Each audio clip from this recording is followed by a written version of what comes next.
Hello and welcome to day 5, Friday, December 19th. It is the last day of Module 13. Let's see what we have to do for today. First, you'll watch this video. It is a Friday, so it is an async day. I will be available on Zoom from 11 to 12.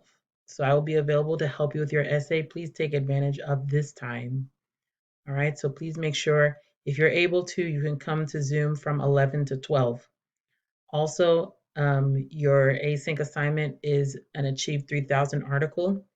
You're going to read an article called Three Legendary Women, and you're going to answer a question here. The question is, each each woman's story has a problem and a solution. So you're going to describe the woman's problem and their solution. So there's three women that this article talks about.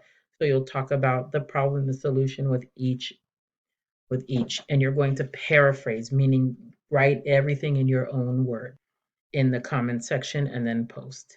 And that's it. Have a great weekend. Bye.